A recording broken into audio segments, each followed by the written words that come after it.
Hi, and welcome to the Bible Tribe. Word of the Day. I'm Denise Pass with Seeing Deep Ministries, where we see deep in a shallow world and overcome the battles of the mind with the Word of God.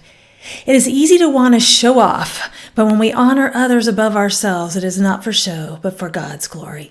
Reading in the book of 2 Samuel, chapters 1 through 5, and the verse of the day is 2 Samuel 2, verse 6. Now may the Lord show loving kindness and truth to you, and I also will show this goodness to you because you have done this thing. Word of the day is show. It is the Hebrew word asah. It means to do or make, fashion or accomplish, to commit or work. David had been anointed as king 15 to 20 years before this moment in 2 Samuel when he was finally anointed as king over Israel.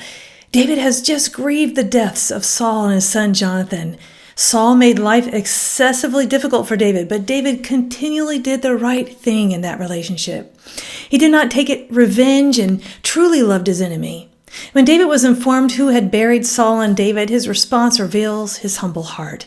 Reading the verse of the day in a bit more context, starting in 2 Samuel 2, verses 4 through 7.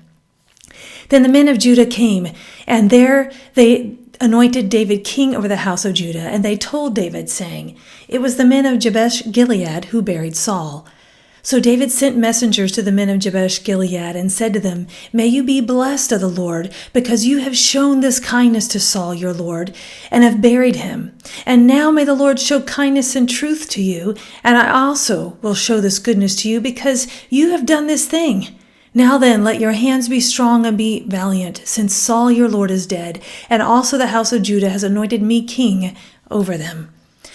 David could have been wrapped up in his own glory and celebration of him as king, but he acknowledged those who had buried Saul and Jonathan.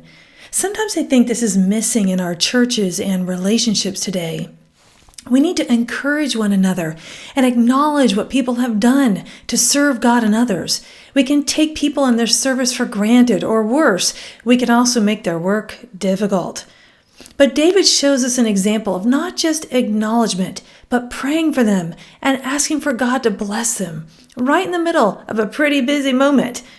May we not be too busy to notice what others are doing in our midst. You know, David showed the same kindness and goodness that he saw God showing. Showing means we don't just talk about it, we do something about it. So who can we take notice of in our sphere of influence right now? Is there someone who is serving behind the scenes who could use some encouragement? Show them God's heart and your heart toward them. We don't do this for show, but we do this sincerely to help others grow. Go with God and His precious word, friends. Join us tomorrow in the book of Jeremiah.